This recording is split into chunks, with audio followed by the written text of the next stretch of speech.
and yeah, so he's the best drummer. So now we got some nice cozy music.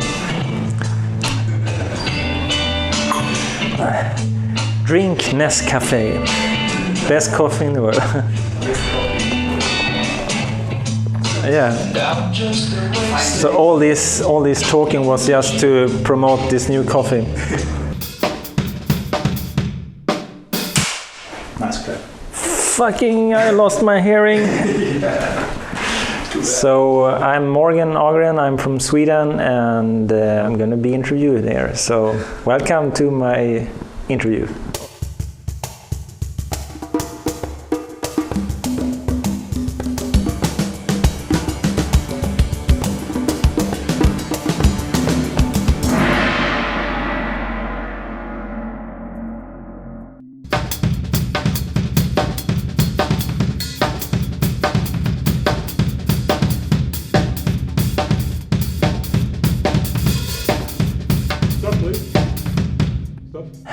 Well, I mean, quite some people know that I did this thing with Frank Zappa when I was, a long time ago when I was young, and quite many people knows about this one particular video clip with me and Fredrik, the Meshuggah guitarist. We did this thing, only guitar and drums, that has been going all over the place, and I released a CD on my own label at the time, Fredrik's solo album called Soul Niger Within. That particular CD has reached a lot of fans in another kind of music scene than me and Mats are usually working in, and I don't still feel involved even though I play on this record. But anyway, I know it has been an important album for many, which is nice. It's cool. I like the album too, and I like what he does and what Meshuggah does. So it's cool. But if you ask me what I do that's most famous, could be that album, could be Frank Zappa. But again, I had my own band with my blind keyboard player friend since I was 14 and since he was 10. So that's almost 35 years ago.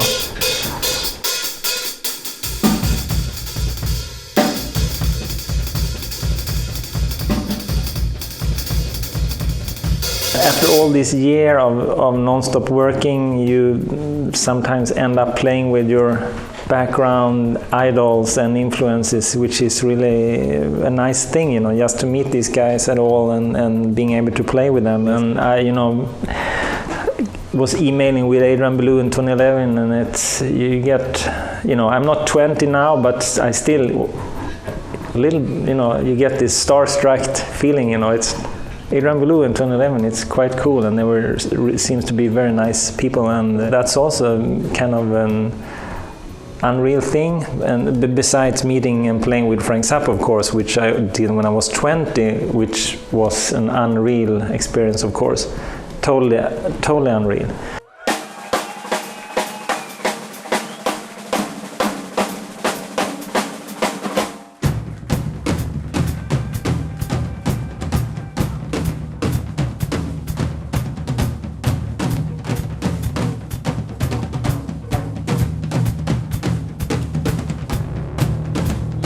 The King Crimson thing it's a stand-in. They have 2 drummers, 2 bass, and 2 guitars. And one of the drummers can't do 3 gigs, and they contacted me to play these 3 gigs. It's an honor, because their music meant a lot to me, as well as all the other influences that I had while growing up meant everything for me. If I hadn't had these albums by that and that and that artist, I think life had been different for me.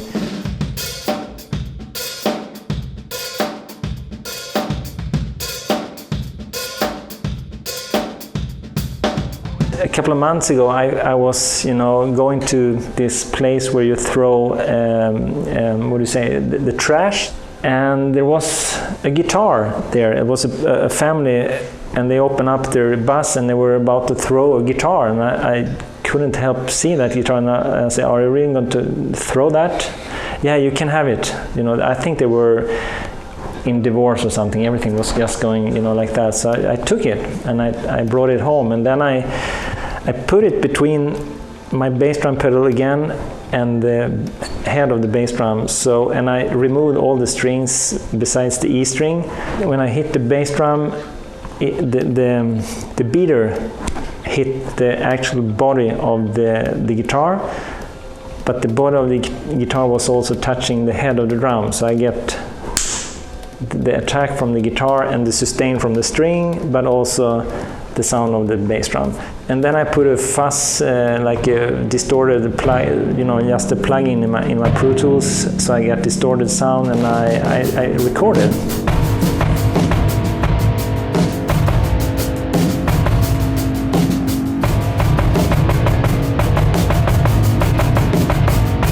And the funny thing was, I got an email from Tommy Lee in Motley Crue, the drummer from Motley Crue, and because he got to see the video, and he emailed me like, "Oh, dude, that guitar bass drum fucking rules."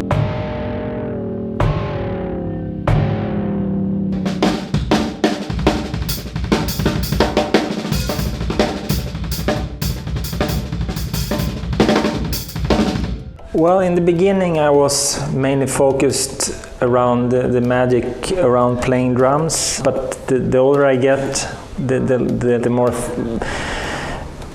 important is the music. So I spend a lot of time when I'm working trying to create music, and sometimes the music doesn't have drums. It doesn't care to me. If that's the case, because I want to do music that moves me.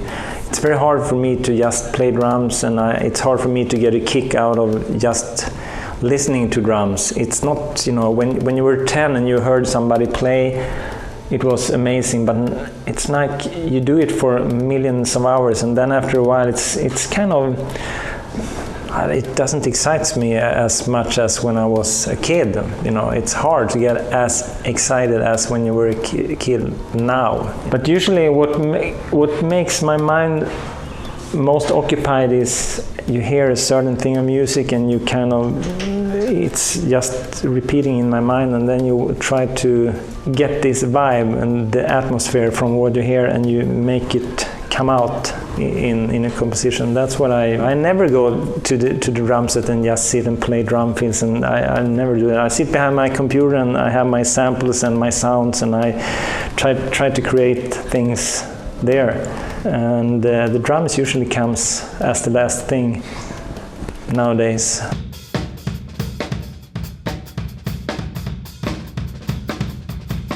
Playing music live together with people, and you manage to create a strong vibe with the music, and you feel that it's creating a joy for the people who is there and listening. That's very powerful. I think that music, in fact, is really a powerful source in that sense, because it can actually change people's lives in a mental way.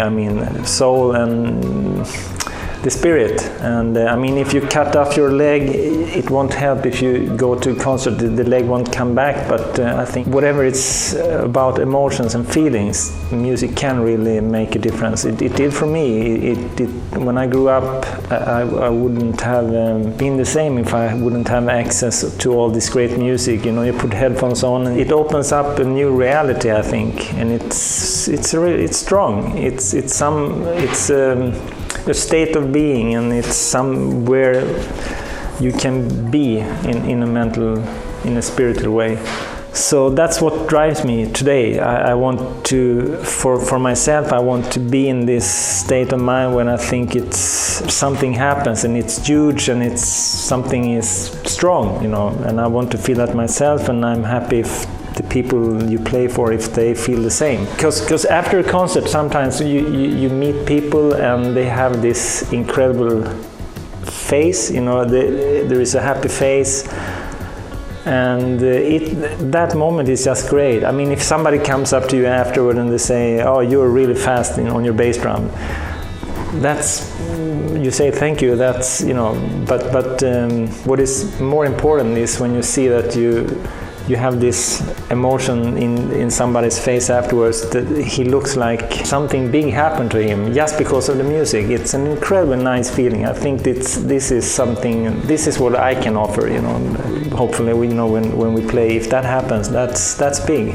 Not because of an ego, look at us, we're so good and you get happy. It's not like that really. It's more like, and when I go and see, if I go to a concert and I see something that moves me and makes me happy, like when I went to see Hermeto Pascual some 15-20 years ago, and the feeling that I had after is incredible. It's like going to the shrink. I think it changes stuff inside of you, and we need that.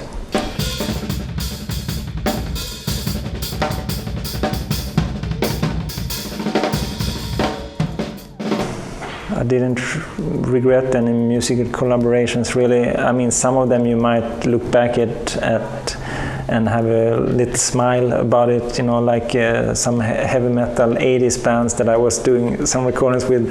But you know, I can laugh at that, and I don't regret it really either. It was just, if I can roll back the tape, I would change some clothes and some hairs maybe. Yeah, I know I didn't have Spanish too much, I think, but I had some ugly hair and clothes.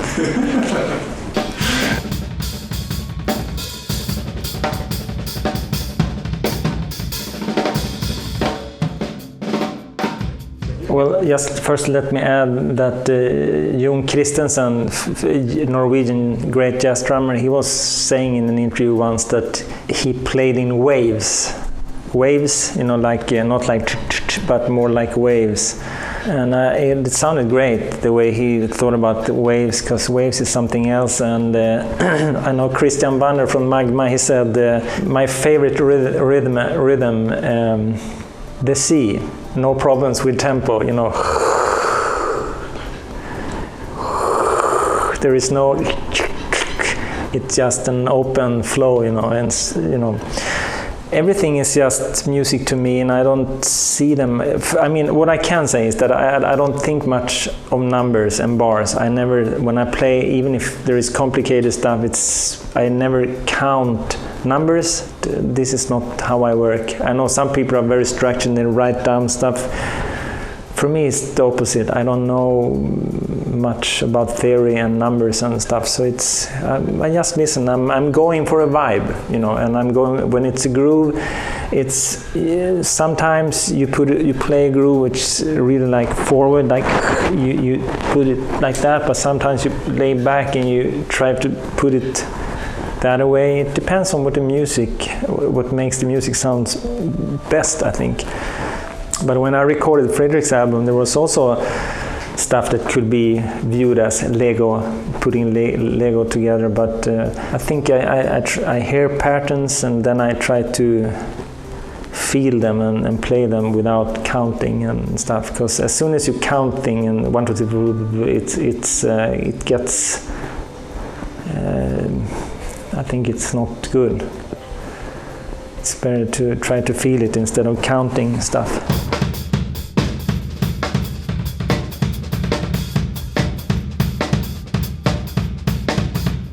For most people, groove is a steady thing. When it's an obvious, like a nice beat, that's a groove. But I think that you can also hear and play grooves that is not necessarily tied to the grid and to be in tempo.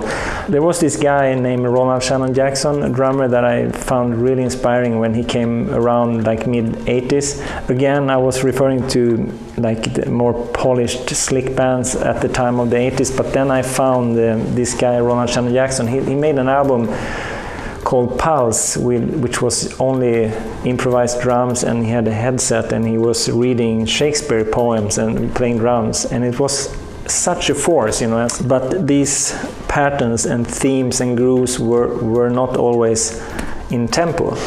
It was free-form drumming, you can say, but still it has a musical meaning, and it had colors and textures and vibes that was like a composition or like a groove.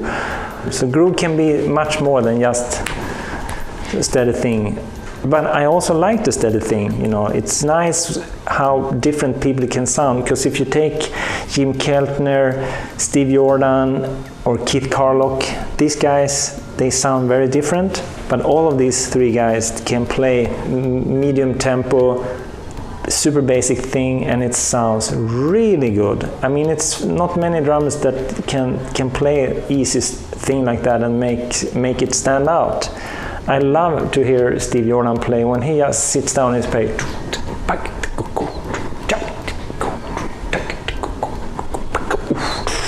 Every beat, every stroke can be magic. Sometimes you hear.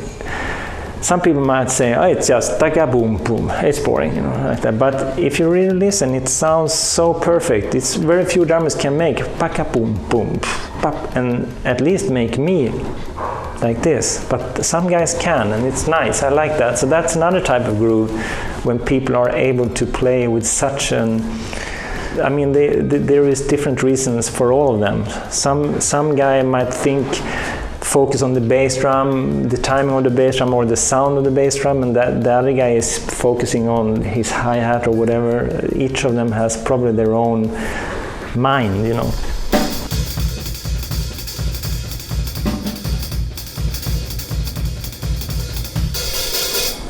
Rolling? So I put down some background music here. Thanks for watching. I hope you enjoy it, and check out me and Matt's new album called Shaktati, and I see you next time, I hope.